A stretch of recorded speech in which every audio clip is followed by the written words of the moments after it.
ایک اور سچا واقعہ۔ السلام علیکم۔ گندم کا سیزن کا ٹائم تھا، بڑے زور شور سے گندم کا سیزن چل رہا تھا، تو ہم لوگ بھی گندم کے سیزن پہ ہی تھے۔ اس ٹائم میں بڑے بھائی کے ساتھ تھا، والدہ اور والد صاحب کراچی میں ہوتے تھے، تو میرا بڑا بھائی گندم کے سیزن پہ تھا۔ تو میرے پاس سائیکل تھا، میں کام کرتا تھا سائیکل پہ ہی۔ تو جب شام کو واپس آنے کا ٹائم ہوتا 12-1 بجے کا، تھوڑا بہت راشن یہ وہ لے کے آ رہا تھا ان کے لیے، کچھ کھانے پینے کی چیزیں۔ تو راستہ سنسان تھا، 20-25 کلومیٹر کا فاصلہ تھا قریب۔ تو وہ خالی سنسان راستے سے مجھے ایسے محسوس ہوا کہ میرا کوئی اپنا اس راستے پہ چل رہا ہے۔ دیکھو، جھوٹ نہیں بولنا ہے، یہ میرا رب جانتا ہے، ایک میں جانتا ہوں کہ میرے دل نے خالی گواہی دی ہے کہ میرا کوئی یار دوست یا کوئی ایسا چاہنے والا اس راستے پہ گزر گیا ہے، یا تو جا رہا ہے یا تو آنے والا ہے۔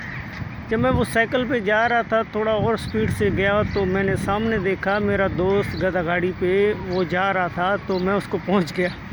میرا دل اتنا خوش ہوا کیونکہ اس کو بڑے عرصے کے بعد دیکھا تھا میں نے، بہت عرصے کے بعد، یعنی مثال کے طور آپ 1.5-2 سال سمجھ لو۔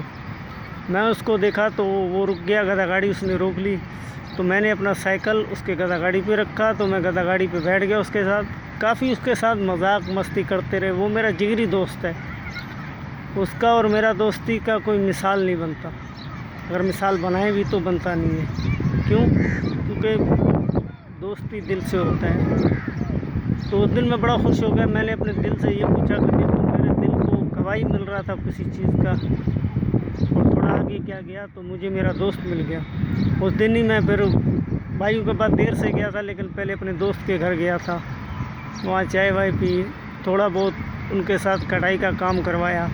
جیسے ہی دھوپ ڈھلنے لگا تو میں نے دوست کو بولا اب میں جا رہا ہوں، میرا جانے کا ٹائم ہو گیا ہے، میں بھائی انتظار کر رہا ہوگا۔ پھر میں وہاں سے اس سے اجازت لے کے چلا گیا، لیکن میں نے ان کو بولا کہ میں نے آپ کا جگہ دیکھ لیا، اب انشاءاللہ روز